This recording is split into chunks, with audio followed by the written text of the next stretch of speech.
Bienvenue sur Histoire de tous les jours. Bonjour à toutes et à tous. Je suis tellement heureuse de vous retrouver pour une nouvelle histoire qui, je le sais, va vous toucher droit au cœur. Si vous aimez les récits de vie pleins d'émotions, de secrets et de rebondissements, vous êtes au bon endroit. N'oubliez pas de vous abonner à notre chaîne YouTube Histoire de tous les jours et d'activer la cloche pour ne rater aucune de nos histoires captivantes. Partagez aussi avec vos amis, car cette histoire, croyez-moi, va vous faire vibrer. Allons-y, commençons. Je m'appelle Claire, j'ai 38 ans, et si vous m'aviez dit, il y a encore quelques mois, que ma vie allait basculer dans un tourbillon digne d'un roman, je ne vous aurais pas cru. Pourtant, c'est exactement ce qui s'est passé. Aujourd'hui, je veux vous raconter mon histoire, non pas pour me plaindre, mais pour partager avec vous les leçons que j'ai apprises, les blessures que j'ai portées, et la force que j'ai découverte en moi. Asseyez-vous, prenez une tasse de thé, et écoutez-moi. C'est une histoire de trahison, de secret, mais aussi de renaissance. Tout a commencé il y a 10 ans, lorsque j'ai rencontré Étienne. J'avais 28 ans, j'étais étudiante en littérature, une rêveuse avec des étoiles dans les yeux et un carnet rempli de poèmes. Étienne, lui, était tout le contraire. Fils d'une famille fortunée, il étudiait la finance, toujours impeccablement vêtu, avec ce sourire charmeur qui faisait fondre n'importe qui. Je me souviens encore du jour où il m'a abordé dans la bibliothèque de l'université. J'étais plongée dans un roman de Jane Austen, mes lunettes glissant sur mon nez, quand il s'est assis en face de moi, sans demander la permission. Tu lis toujours des trucs aussi ennuyeux, m'a-t-il lancé, un sourcil levé, son ton à la fois moqueur et intrigué. Je l'ai regardé, un peu choqué, mais amusé. Ennuyeux ? C'est de la littérature, pas des tableaux de chiffres, ai-je rétorqué. Il a ri, un rire profond qui résonnait dans la salle silencieuse, attirant les regards désapprobateurs des autres étudiants. Ce jour-là, quelque chose s'est allumé entre nous. Étienne était différent des garçons que j'avais connus. Il avait cette assurance, cette énergie qui semblait dire « le monde m'appartient ». Et moi, venant d'un milieu modeste, avec un père ouvrier et une mère couturière, je me suis laissé emporter par son univers. Les mois qui ont suivi ont été un tourbillon. Étienne m'emmenait dans des restaurants chics, me présentait à ses amis, tous issus de milieux huppés. Je me sentais parfois comme une intruse, avec mes robes simples et mes manières sans prétention, mais il me répétait que j'étais, son rayon de soleil, celle qui apportait de la douceur dans sa vie. Quand il m'a demandé en mariage, 2 ans plus tard, j'ai dit oui sans hésiter. J'étais amoureuse, naïve, convaincue que notre amour surmonterait tout. Le mariage a été grandiose, à l'image de la famille d'Étienne. La cérémonie s'est tenue dans leur domaine familial, une propriété somptueuse entourée de vignes, à 1 heure de Paris.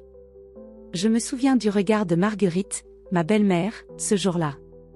Une femme grande, élégante, avec des cheveux gris impeccablement coiffés et des yeux perçants qui semblaient toujours me jauger. Elle m'a serré dans ses bras, mais son étreinte était froide, comme si elle me tolérait à peine. « Prends soin de mon fils, Claire », m'a-t-elle dit, sa voix douce mais tranchante.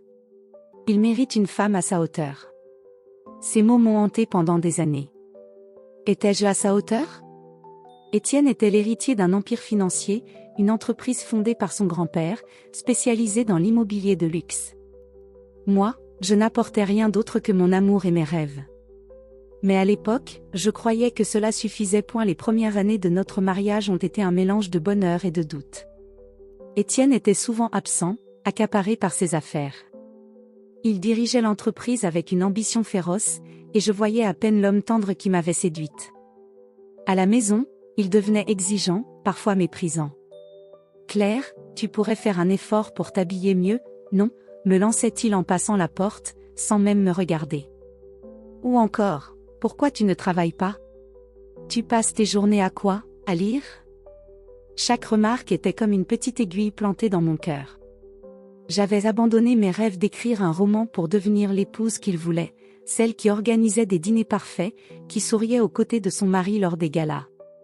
Mais plus je m'efforçais, plus je me sentais invisible. Ma seule bouée de sauvetage était Sophie, mon amie d'enfance. Sophie, avec ses cheveux bouclés et son rire communicatif, était tout ce que je n'étais pas, spontanée, audacieuse, toujours prête à dire ce qu'elle pensait. On se retrouvait souvent dans un petit café près de chez moi, et c'est là que je lui confiai mes doutes. « Claire, tu es trop gentille avec lui », m'a-t-elle dit un jour, en sirotant son cappuccino. « Étienne te traite comme une employée, pas comme une épouse. Tu mérites mieux. » « Il est juste stressé, Sophie », ai-je répondu, triturant ma tasse. « Il m'aime, il me l'a dit la semaine dernière. » Elle a levé les yeux au ciel. « Il te le dit, mais est-ce qu'il te le montre ? Fais attention à toi, d'accord ? » Ces mots résonnaient en moi, mais je refusais de les écouter. J'aimais Étienne, ou du moins, j'aimais l'idée de l'homme qu'il avait été. Et puis, il y a eu une lueur d'espoir, j'ai appris que j'étais enceinte. Quand j'ai annoncé la nouvelle à Étienne, son visage s'est illuminé, et pendant un instant, j'ai retrouvé l'homme dont j'étais tombée amoureuse. Il m'a prise dans ses bras, m'a embrassée, et a murmuré, « On va avoir une famille, Claire. Tout va changer. » J'y ai cru. J'ai cru que cet enfant, notre fille, allait nous rapprocher. Les mois de grossesse ont été un mélange d'excitation et de fatigue. Je passais mes journées à préparer la chambre du bébé, à choisir des vêtements minuscules, à rêver de la vie que nous allions construire ensemble. Mais quelque chose clochait. Étienne était de plus en plus distant. Il rentrait tard, prétextant des réunions, et quand il était là, il était absorbé par son téléphone. Je l'entendais parfois murmurer au bout du fil, dans une autre pièce, des mots que je ne comprenais pas, « C'est juste le travail », me disais-je, en caressant mon ventre rond. Mais au fond de moi, une petite voix me murmurait que quelque chose n'allait pas. À mesure que la date de l'accouchement approchait, mon anxiété grandissait. Étienne était de moins en moins présent, et Marguerite, qui venait souvent nous rendre visite, semblait encore plus froide que d'habitude. Lors d'un dîner, elle m'a regardé fixement et m'a dit, « J'espère que cet enfant sera digne de notre nom. » J'ai souri poliment, mais ces mots m'ont glacé. Pourquoi parlait-elle ainsi ? Était-ce parce que je venais d'un milieu modeste ? Parce que je n'étais pas l'épouse parfaite qu'elle imaginait pour son fils ? La veille de mon accouchement, j'ai trouvé Étienne dans son bureau, tard dans la nuit. Il parlait au téléphone, à voix basse. Je n'ai pas tout entendu, mais une phrase m'a frappée, « Tout sera réglé bientôt. » Qui était-ce ? Ai-je demandé, en entrant dans la pièce. Il a sursauté, puis a raccroché précipitamment. Personne, Claire. Juste un client. Tu devrais te reposer, tu accouches demain. Son ton était sec, presque agacé. Je suis restée là, immobile, le cœur battant. Quelque chose n'allait pas, je le sentais dans mes tripes. Mais j'étais trop épuisée, trop vulnérable pour insister. J'ai hoché la tête et je suis montée me coucher, caressant mon ventre pour me rassurer. Demain, tout changerait, me disais-je. Demain, j'allais devenir mère. Demain, Étienne redeviendrait l'homme que j'aimais. Comme j'avais tort, et la nuit a été agitée, ponctuée de contractions légères qui m'ont tenue éveillée. À l'aube, les douleurs sont devenues plus intenses, et nous sommes partis pour l'hôpital. Dans la voiture, Étienne était silencieux, les mains crispées sur le volant. Je voulais lui parler, lui dire combien j'étais effrayée, mais son visage fermé m'en a dissuadé. À l'hôpital, les infirmières m'ont installée dans une chambre. Les contractions devenaient insupportables, et je me concentrais sur ma respiration, essayant de rester forte pour ma fille. Étienne était là, mais il semblait ailleurs, consultant son téléphone, répondant à des messages. « Tu peux poser ton téléphone une minute ?» ai-je murmuré, entre deux contractions. Il m'a regardé, agacé. « Claire, j'ai des choses à gérer. »« Tu vas bien, non ?» Ces mots m'ont transpercé. J'allais accoucher de notre enfant, et il trouvait ça normal de « gérer des choses ?» Mais je n'ai pas eu le temps de répondre. Une nouvelle contraction m'a arraché un cri, et une infirmière est entrée pour vérifier mon état. C'est là que tout a basculé. Étienne s'est levé, a sorti une enveloppe de sa veste, et me l'a tendue. « Signe ça », a-t-il dit, son regard dur, presque cruel. J'ai froncé les sourcils, confuse. « Qu'est-ce que c'est ?» Il a ricané, un son que je n'oublierai jamais. « Les papiers du divorce, Claire. C'est fini. » La douleur était insoutenable, comme si mon corps se déchirait de l'intérieur. Je m'agrippais aux barres du lit d'hôpital, le souffle court, chaque contraction me rapprochant de l'arrivée de ma fille. Les néons de la salle d'accouchement projetaient une lumière crue, et les bips réguliers des machines résonnaient dans ma tête. L'infirmière, une femme d'une 50aine d'années avec des yeux doux, me murmurait des mots d'encouragement. « Respirez, Claire, vous y êtes presque. » Mais à ce moment précis, tout ce que je ressentais, c'était la solitude. Étienne, mon mari, était là, dans un coin de la pièce, mais il ne me regardait pas. Son visage était fermé, ses yeux rivés sur l'enveloppe qu'il tenait entre ses mains. J'avais à peine eu le temps de comprendre ce qu'il venait de dire. Les papiers du divorce. Ces mots tournaient en boucle dans mon esprit, comme un cauchemar dont je ne pouvais pas me réveiller. « Signe ça », a-t-il répété, sa voix froide, presque mécanique. Je l'ai dévisagé, incrédule, la douleur de la contraction suivante me coupant le souffle. « Étienne, qu'est-ce que tu dis ?» ai-je murmuré, ma voix tremblante. Il s'est avancé, son regard dur, un rictus cruel déformant ses lèvres. « Ma maîtresse attend des jumeaux, Claire. De vrais héritiers, pas comme la tienne. Signe, et qu'on en finisse. » Le monde s'est arrêté. Je ne sentais plus les contractions, ni les mains de l'infirmière sur mon bras. Tout ce que je voyais, c'était lui, cet homme que j'avais aimé pendant 10 ans, qui me trahissait au moment où j'étais la plus vulnérable. Une maîtresse ? Des jumeaux ? Les mots me transperçaient comme des lames. L'infirmière, choquée, s'est tournée vers lui. « Monsieur, sortez immédiatement. Vous ne pouvez pas faire ça ici. » Sa voix tremblait de colère, et elle a posé une main protectrice sur mon épaule. « Je vais appeler la sécurité si vous continuez. » Étienne l'a ignoré, ses yeux toujours fixés sur moi. « Signe, Claire. Ne rends pas ça plus difficile. » Une nouvelle contraction m'a arraché un cri, et mes mains ont tremblé en saisissant l'enveloppe. Je ne comprenais pas ce qui se passait, mais je sentais que si je ne signais pas, il ne partirait pas. Entre deux vagues de douleur, j'ai griffonné ma signature, les larmes roulant sur mes joues. L'infirmière a murmuré quelque chose, mais je n'entendais plus rien. Tout ce que je ressentais, c'était une douleur qui n'avait rien à voir avec l'accouchement, une douleur dans mon cœur, profonde, déchirante. Étienne a pris les papiers, a hoché la tête comme s'il venait de conclure une transaction, et est sorti sans un mot. L'infirmière, bouleversée, m'a serré dans ses bras. « Vous êtes forte, Claire. Concentrez-vous sur votre bébé. Il ne mérite pas vos larmes. » Quelques heures plus tard, ma fille est née. Camille. Un petit être parfait, avec des yeux qui semblaient déjà comprendre le monde. En la tenant contre moi, je me suis sentie à la fois brisée et entière. Elle était mon ancre, ma raison de continuer. Mais au fond de moi, la trahison d'Étienne brûlait comme une plaie ouverte. Le lendemain, j'étais encore à l'hôpital, épuisée mais incapable de dormir. Camille dormait paisiblement dans son berceau à côté de moi, et je regardais son visage, cherchant du réconfort dans ses traits minuscules. C'est alors que Sophie est arrivée, les yeux rougis, son sac à main jeté négligemment sur son épaule. « Claire, qu'est-ce qu'il t'a fait ?» a-t-elle lancé en entrant, sa voix tremblante de colère. Elle s'est assise à côté de moi et m'a pris la main. L'infirmière m'a raconté. « Cet homme, comment a-t-il osé ?» J'ai secoué la tête, incapable de parler. Les larmes que j'avais retenues ont coulé à nouveau. Il a une maîtresse, Sophie.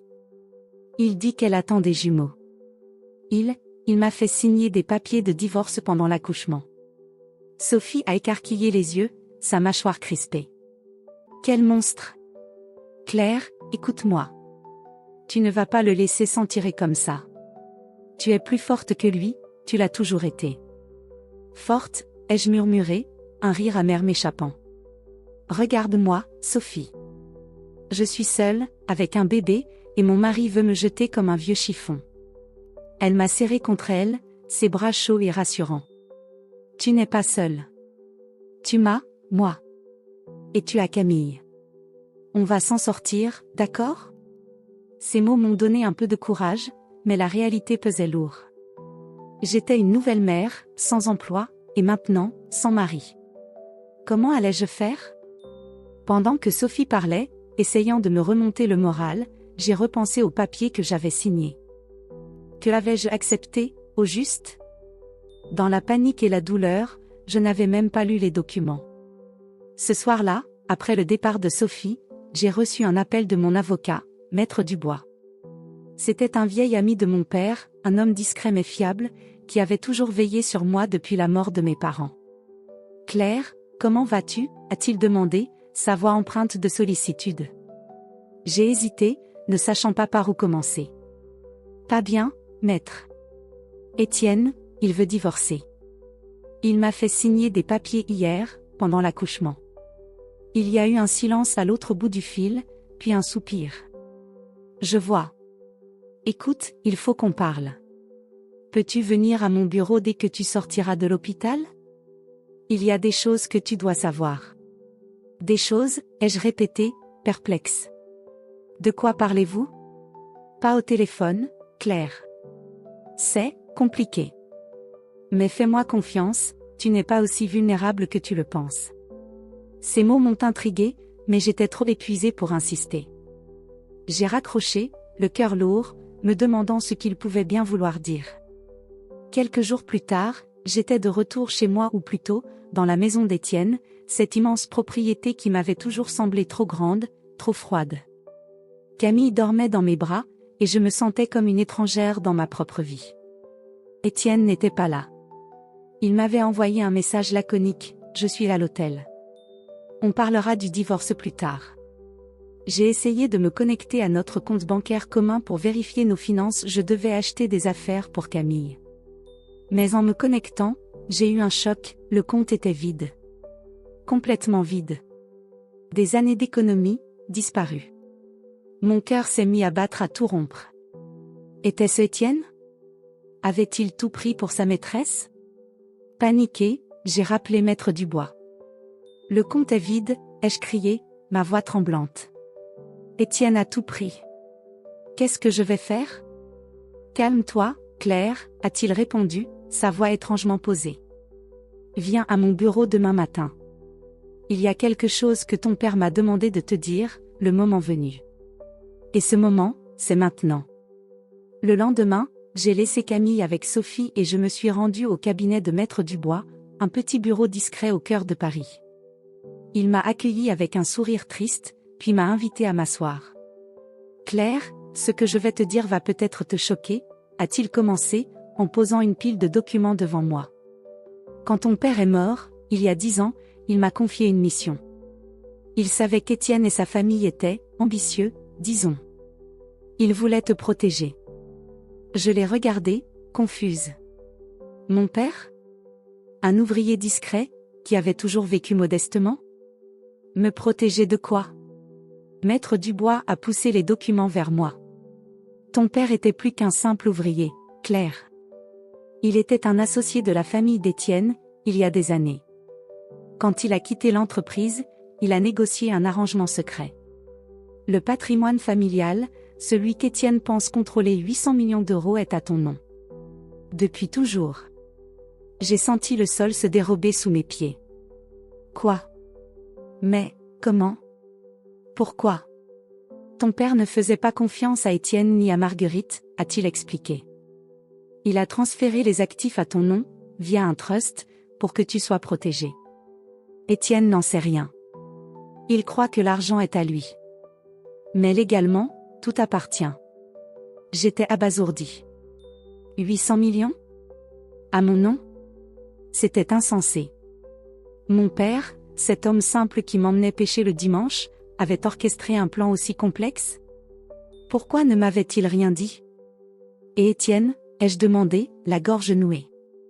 Il va s'en rendre compte, non ? Maître Dubois a souri, un éclat malicieux dans les yeux. Oh, il va bientôt le découvrir. Mais pour l'instant, Claire, c'est toi qui as le pouvoir. En rentrant chez Sophie, où j'avais décidé de m'installer temporairement avec Camille, je ne savais pas quoi penser. J'étais furieuse contre Étienne, terrifiée par l'avenir, mais pour la première fois, je sentais une lueur d'espoir. Si ce que Maître Dubois disait était vrai, j'avais une arme. Une arme puissante. Mais des questions me hantaient. Pourquoi mon père avait-il fait ça ? Et Marguerite, savait-elle quelque chose ? Ses regards froids, ses remarques cinglantes. Était-elle impliquée dans ce secret? Ce soir-là, en berçant Camille, j'ai pris une décision. Je n'allais pas me laisser détruire par Étienne. Il m'avait trahi, humilié, mais il ne savait pas à qui il avait affaire. J'étais Claire, la mère de Camille, et maintenant, l'héritière d'un empire. Alors que je m'endormais, épuisée, une pensée m'a traversé l'esprit, et si Marguerite savait tout depuis le début? Les jours qui ont suivi ma sortie de l'hôpital ont été un tourbillon d'émotions contradictoires. J'avais trouvé refuge chez Sophie, dans son petit appartement chaleureux à Montmartre. Les murs colorés, les plantes en pot et l'odeur du café qu'elle préparait chaque matin contrastaient avec le vide glacial de la maison d'Étienne. Camille dormait dans un berceau improvisé à côté de mon lit, et son souffle léger était la seule chose qui m'empêchait de sombrer complètement. Pourtant, la trahison d'Étienne et la révélation de Maître Dubois tournaient en boucle dans ma tête. 800 millions d'euros. À mon nom. Comment était-ce possible? Et pourquoi mon père, cet homme discret qui m'avait appris à faire du vélo dans notre petite cour de banlieue, avait-il orchestré un tel secret? Sophie était ma bouée de sauvetage.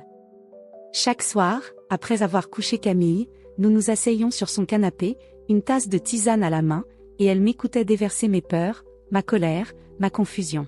« Claire, tu te rends compte ?» m'a-t-elle dit un soir, les yeux brillants d'excitation. « Tu as le pouvoir, maintenant. Cet argent, c'est ta revanche. Étienne va regretter de t'avoir traité comme ça. » « Sophie, ce n'est pas si simple, ai-je répondu, triturant nerveusement un coussin. Je ne sais même pas par où commencer. Et s'il découvre la vérité?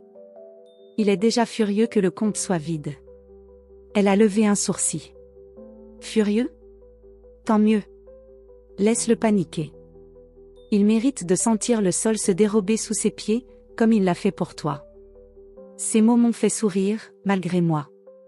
Sophie avait toujours eu cette façon de transformer ma peur en détermination. Mais au fond, j'étais terrifiée. Étienne m'envoyait des messages incessants, passant de la colère à la manipulation. « Claire, on peut parler. Tu ne peux pas me couper les vivres comme ça. Ou encore, pense à notre fille. Tu veux vraiment qu'elle grandisse sans père ?» Chaque mot était comme un coup de poignard, jouant sur ma culpabilité, sur mon amour passé pour lui. Un matin, alors que je changeais Camille, mon téléphone a vibré. Un message de Marguerite, ma belle-mère. « Nous devons parler. Demain, 14 h, au domaine. » Son ton était sec, autoritaire, comme toujours. Mon estomac s'est noué. Marguerite ne m'avait jamais aimé, mais depuis la naissance de Camille, son attitude semblait encore plus hostile. Savait-elle pour l'héritage? Était-ce une coïncidence qu'elle me contacte maintenant? J'ai appelé Maître Dubois pour lui demander conseil. Marguerite est une femme intelligente, Claire, m'a-t-il dit, sa voix grave et posée. Elle a peut-être des soupçons, mais elle n'a aucune preuve. Sois prudente. Ne révèle rien. Et si elle sait, ai-je insisté, mon cœur battant. Alors tu devras être plus maligne qu'elle. Tu as l'avantage, Claire. N'oublie pas, cet argent est à toi, légalement. Le lendemain, j'ai laissé Camille avec Sophie et je me suis rendue au domaine familial, une immense propriété entourée de vignes, où Marguerite régnait comme une reine. En entrant dans le grand salon, avec ses lustres en cristal et ses meubles anciens, j'ai senti son regard perçant sur moi. Elle était assise dans un fauteuil, droite comme une statue, un verre de vin blanc à la main. « Claire, a-t-elle dit, sa voix douce mais tranchante comme une lame. Assieds-toi. Nous avons des choses à régler. » Je me suis installée en face d'elle, essayant de masquer mon appréhension. « De quoi voulez-vous parler, Marguerite ?» Elle a souri, un sourire qui n'atteignait pas ses yeux. « De ton mariage, bien sûr. » Étienne m'a raconté. Cette séparation est regrettable. Mais tu dois comprendre que notre famille a des responsabilités. Un héritage à protéger. J'ai senti la colère monter en moi. Un héritage? Vous voulez dire l'entreprise? Ou autre chose? Son sourire s'est crispé. Ne joue pas les innocentes, Claire. Tu n'es pas aussi naïve que tu le prétends. Je sais que tu as bloqué les comptes d'Étienne. Mon cœur s'est arrêté. Comment savait-elle? J'ai gardé un visage neutre, me souvenant des conseils de Maître Dubois. Les comptes? Je ne contrôle rien, Marguerite. C'est Étienne qui gère tout, vous le savez. Elle m'a fixé, ses yeux plissés, comme si elle cherchait à lire dans mes pensées. Tu es maligne, n'est-ce pas? Mais faites attention, Claire. Tu joues avec des forces qui te dépassent. La menace dans sa voix était claire, et j'ai senti un frisson me parcourir. Elle savait quelque chose, j'en étais sûre. Mais quoi? La confrontation s'est terminée sur une note tendue, Marguerite me congédiant d'un geste de la main, comme si j'étais une domestique. En quittant le domaine, j'étais secouée, mais déterminée à en savoir plus. De retour chez Sophie, j'ai décidé de creuser. J'avais besoin de réponses. Qui était cette maîtresse d'Étienne? Et pourquoi Marguerite semblait-elle si nerveuse? Sophie, toujours prête pour l'aventure, a proposé de contacter un détective privé qu'elle connaissait, un certain Marc, un ancien policier reconverti. Il est discret, et il trouve tout, m'a-t-elle assuré. Quelques jours plus tard, Marc nous a rejointes dans un café discret. Il était grand, avec une barbe grisonnante et un regard perçant. Après avoir écouté mon histoire, il a hoché la tête. Cette maîtresse, vous savez comment elle s'appelle? Étienne a parlé d'une certaine Valérie, ai-je répondu, le nom me brûlant les lèvres. Marc a noté quelque chose dans son carnet. Valérie. D'accord. Je vais enquêter sur elle, et sur Marguerite aussi. Si votre belle-mère est impliquée, il y a forcément des traces. Les jours suivants ont été une épreuve de patience. Étienne continuait de marceler, alternant entre menaces et supplications. Claire, tu fais une erreur. Rends-moi l'accès au compte, et on peut tout arranger. J'ignorais ces messages, mais chaque notification faisait monter mon anxiété. Et puis, il y a eu autre chose, une lettre anonyme glissée sous la porte de l'appartement de Sophie.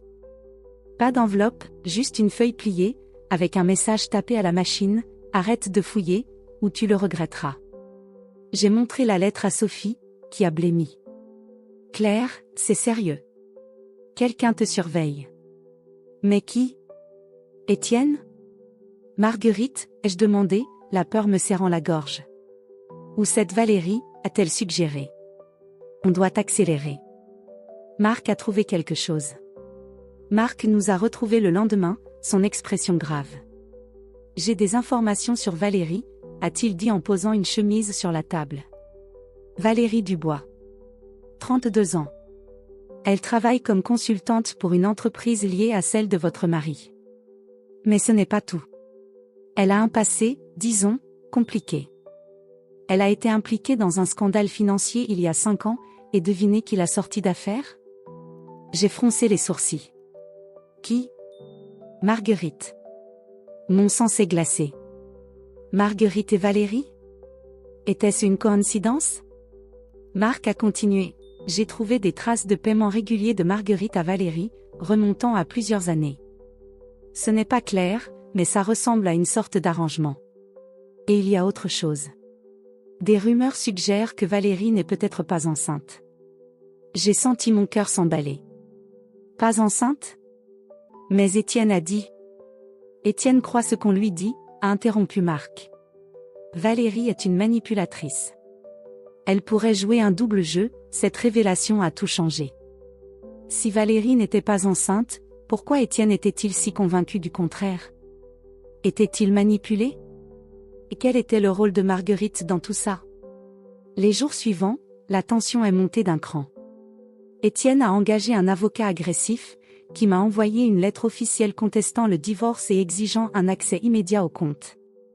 Il prétend que tu as frauduleusement bloqué les fonds, m'a expliqué Maître Dubois au téléphone. Mais ne t'inquiète pas, Claire. Ils n'ont aucune preuve, et nous avons l'avantage légal. Mais l'avantage légal ne suffisait pas à apaiser ma peur. Une nuit, alors que je vérifiais les fenêtres de l'appartement, j'ai trouvé une autre lettre anonyme, glissée sous la porte. Cette fois, elle contenait des photocopies de documents financiers, des contrats datant de l'époque où mon père travaillait avec la famille d'Étienne. Un mot était griffonné à la main, ton père savait. J'ai passé la nuit à lire ces documents, mon cœur battant. Il mentionnait des transactions complexes, des transferts d'actifs, et le nom de mon père revenait sans cesse. Il avait été bien plus qu'un simple associé. Il avait été un acteur clé dans l'entreprise, et il semblait avoir anticipé la cupidité de la famille d'Étienne. Mais pourquoi ne m'avait-il rien dit? Le lendemain, j'ai confronté Maître Dubois. Pourquoi mon père ne m'a-t-il jamais parlé de tout ça, ai-je demandé, la voix tremblante. Il a soupiré, ses yeux pleins de compassion. Ton père voulait te protéger, Claire. Il savait que cet argent attirerait des problèmes. Il m'a fait jurer de ne te révéler la vérité qu'en cas de nécessité. Et maintenant, c'est le moment. J'ai hoché la tête, mais au fond, j'étais furieuse. Furieuse contre mon père pour ses secrets, contre Étienne pour sa trahison, contre Marguerite pour ses manipulations. Mais surtout, j'étais déterminée. J'avais Camille à protéger, et je n'allais pas laisser cette famille me détruire. Chaque jour, je sentais une force nouvelle grandir en moi. J'étais toujours terrifiée, mais je commençais à comprendre que j'avais un pouvoir que personne ne pouvait m'enlever. L'héritage était à moi, et avec lui, je pouvais changer les règles du jeu. Mais alors que je m'endormais ce soir-là, la lettre anonyme me hantait. Ton père savait. Qui l'avait envoyée? Et pourquoi? Était-ce une aide, ou une menace? Les jours qui suivirent la découverte des documents anonymes furent comme une tempête qui menaçait de tout emporter. Chaque nuit, je me réveillais en sursaut, le cœur battant, convaincu que quelqu'un rôdait autour de l'appartement de Sophie. Les mots ton père savait tourner en boucle dans ma tête, comme une énigme que je n'arrivais pas à résoudre. Qui m'envoyait ces messages? Était-ce une menace, ou une main tendue? Et surtout, qu'est-ce que mon père savait exactement? J'étais déterminée à obtenir des réponses, mais la peur me tenaillait. Étienne continuait de m'harceler, ses messages oscillant entre colère et supplication. Claire, arrête ce petit jeu, rends-moi l'accès au compte, ou tu le regretteras. Marguerite, de son côté, restait silencieuse, mais son silence était encore plus inquiétant que ses menaces. Quant à Valérie, la mystérieuse maîtresse d'Étienne, les révélations de Marc, le détective, m'avaient bouleversée. Si elle n'était pas enceinte, pourquoi Étienne était-il si convaincu du contraire? Et quel était le lien entre elle et Marguerite? J'avais l'impression d'être au centre d'un échiquier, entouré d'adversaires prêts à me faire tomber. Mais j'avais Camille, ma fille, mon ancre, et pour elle, j'étais prête à tout. J'ai pris une profonde inspiration et j'ai décidé de passer à l'action. Il était temps d'affronter cette famille qui avait cru pouvoir me briser. La confrontation finale a eu lieu dans le bureau de l'avocat d'Étienne, un lieu austère au cœur de Paris, avec des murs lambrissés et une odeur de cuir et de vieux papier. Maître Dubois m'avait accompagné, une pile de documents sous le bras, son regard calme mais déterminé. Sophie était là aussi, fidèle comme toujours, ses yeux lançant des éclairs chaque fois qu'elle croisait le regard d'Étienne. Étienne était déjà là, vêtu d'un costume impeccable, mais son visage trahissait sa nervosité. À côté de lui, son avocat, un homme aux lunettes rondes et à l'air arrogant, feuilletait des dossiers. Marguerite était assise à l'écart, droite comme une statue, son regard glacial fixé sur moi. Et puis, il y avait Valérie. Je l'ai vue pour la première fois ce jour-là, une femme élancée, avec des cheveux blonds impeccablement coiffés et un sourire calculateur. Elle semblait étrangement à l'aise, comme si elle contrôlait la situation. L'avocat d'Étienne a pris la parole en premier, sa voix coupante. « Madame, vous avez illégalement bloqué les comptes de mon client. Nous exigeons un accès immédiat et une explication. Sinon, nous porterons l'affaire devant les tribunaux. » J'ai senti mon cœur s'accélérer, mais Maître Dubois m'a lancé un regard rassurant. « Claire, veux-tu répondre ?» a-t-il dit, posant la pile de documents devant moi. J'ai pris une profonde inspiration et j'ai regardé Étienne droit dans les yeux. « Tu veux parler des comptes, Étienne ? Très bien. Mais avant, j'aimerais que Valérie nous explique quelque chose. » Tous les regards se sont tournés vers elle. Son sourire s'est crispé, mais elle a haussé les épaules. « Je ne vois pas de quoi vous parlez. » J'ai sorti les documents anonymes de mon sac, ceux que j'avais reçus sous la porte de Sophie. Des contrats, des relevés bancaires, des preuves de paiement entre Marguerite et Valérie. Ça, ai-je dit, en les posant sur la table. Des paiements de Marguerite à Valérie, pendant des années. Et des rumeurs, confirmées par mon détective, que tu n'es pas enceinte, Valérie. Tu as menti à Étienne, n'est-ce pas? Un silence lourd s'est abattu sur la pièce. Étienne s'est tourné vers Valérie, son visage blême. C'est quoi, cette histoire, a-t-il bredouillé. Valérie a ouvert la bouche, mais avant qu'elle ne puisse répondre, Marguerite a pris la parole, sa voix tranchante comme une lame. Claire, tu vas trop loin. Ces documents ne prouvent rien. Vraiment, ai-je rétorqué, sentant une force nouvelle en moi. Alors pourquoi as-tu payé Valérie pour séduire Étienne? Pourquoi l'as-tu poussé à inventer cette histoire de jumeaux? Tu voulais me faire sortir du tableau, Marguerite. Mais tu as oublié un détail, l'héritage. Il est à mon nom. Étienne s'est levé d'un bond, les yeux écarquillés. De quoi parle-t-elle, mère? Marguerite a blêmi, mais elle a tenté de garder son calme. C'est absurde, Étienne. Elle ment pour te manipuler. Mais Valérie, sous la pression, a craqué. Elle dit la vérité, a-t-elle crié, sa voix tremblante.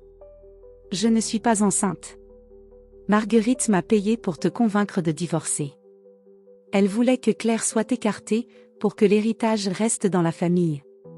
Le chaos a éclaté. Étienne s'est retourné contre sa mère, furieux. Tu m'as manipulé? Toi, ma propre mère? Marguerite a tenté de se défendre, mais ses mots sonnaient creux. Tout ce que j'ai fait, c'était pour protéger notre famille, Étienne. Cette femme ne mérite pas. Assez, ai-je coupé, ma voix résonnant dans la pièce. Tu as cru que j'étais faible, Marguerite. Tu as cru que tu pouvais me briser. Mais tu te trompes. Cet argent, cet empire, c'est à moi. Et je vais l'utiliser pour faire ce que mon père aurait voulu, protéger ce que j'aime. À ce moment-là, Marguerite a fait un pas vers moi, son regard brûlant de rage. Tu ne sais pas à qui tu t'attaques, Claire. Sophie s'est interposée, sa voix ferme. Recule, Marguerite. Tu ne l'intimideras pas. Pas aujourd'hui. L'avocat d'Étienne, déstabilisé, a tenté de reprendre le contrôle, mais Maître Dubois a posé une main sur la table. Les documents sont clairs. L'héritage appartient à Claire, conformément à l'arrangement de son père. Toute tentative de contester cela sera vaine. Étienne s'est effondré sur sa chaise, le visage dans les mains. Valérie, humiliée, a quitté la pièce sans un mot. Marguerite, pour la première fois, semblait vaincue. De retour chez Sophie, je me sentais à la fois épuisée et libérée. La confrontation m'avait vidée, mais elle m'avait aussi donné une force que je ne soupçonnais pas. J'avais tenu tête à Marguerite, j'avais dévoilé la vérité sur Valérie, et j'avais vu Étienne s'effondrer sous le poids de sa propre cupidité. Quelques jours plus tard, Maître Dubois m'a appelé pour confirmer que les démarches légales étaient en cours. L'héritage est sécurisé, Claire, m'a-t-il dit. Tu es libre de décider ce que tu veux en faire. J'ai passé des heures à réfléchir, tenant Camille dans mes bras. Cet argent, ces 800 millions, représentait bien plus qu'une fortune. C'était le legs de mon père, sa façon de me protéger, même après sa mort. J'ai repensé à ses valeurs, la générosité, la justice, l'amour pour sa famille. Et j'ai pris une décision. Avec l'aide de Maître Dubois, j'ai créé une fondation pour aider les femmes victimes de trahison et de manipulation, comme moi. Une partie de l'héritage serait utilisée pour financer des refuges, des formations, des aides juridiques. Je voulais transformer ma douleur en quelque chose de positif, quelque chose qui donnerait de l'espoir à d'autres. Étienne a tenté une dernière fois de me reconquérir, m'envoyant un message pathétique. « Claire, j'ai fait une erreur. On peut repartir de zéro, pour Camille. » J'ai lu son message, et pour la première fois, je n'ai ressenti ni colère ni tristesse. Juste du mépris. « Non, Étienne, ai-je répondu. C'est fini. » Puis j'ai bloqué son numéro. Marguerite, quant à elle, s'est retirée dans l'ombre. Sans l'héritage, son influence sur l'entreprise familiale s'est effondrée. J'ai appris par Maître Dubois qu'elle avait quitté Paris pour s'installer dans une maison de campagne, loin de tout. Un dernier mystère restait, les lettres anonymes. Marc, le détective, a fini par découvrir la vérité. Elle venait d'un ancien employé de mon père, un homme qui avait travaillé avec lui dans l'entreprise d'Étienne. Il avait assisté à l'arrangement secret de mon père et voyant ce qui m'arrivait, avait décidé de m'aider en m'envoyant les documents. Ton père était un homme bien, m'a-t-il dit lors d'une brève rencontre. Il serait fier de toi. Ces mots m'ont touché plus que je ne saurais le dire. Mon père, cet homme discret qui m'avait appris à croire en moi, avait tout prévu. Il m'avait donné les moyens de me battre, même quand je me sentais brisée. 1 an plus tard, ma vie avait changé. J'avais quitté la grande maison d'Étienne pour un appartement lumineux à Paris, décoré avec soin, rempli de rires et de jouets pour Camille. Chaque matin, je me réveillais avec un sentiment de paix que je n'avais pas connu depuis des années. La fondation prospérait, et j'avais trouvé un but, aider d'autres femmes à se relever, comme je l'avais fait. Sophie restait ma meilleure amie, ma confidente, celle qui m'avait soutenue à chaque étape. Un soir, alors que nous partagions une bouteille de vin sur mon balcon, elle m'a regardée avec un sourire malicieux. Tu sais, Claire, tu es une sacrée guerrière. Regarde tout ce que tu as accompli. J'ai ri, caressant les cheveux de Camille, qui jouait à nos pieds. Guerrière, moi? J'ai juste fait ce qu'il fallait pour protéger ma fille. Et pour te protéger toi, a-t-elle ajouté. Ne l'oublie pas. Tu mérites ce bonheur. En repensant à mon parcours, j'ai réalisé à quel point j'avais changé. J'avais été une femme brisée, humiliée, trahie au moment où j'étais le plus vulnérable. Mais j'avais trouvé en moi une force que je ne soupçonnais pas.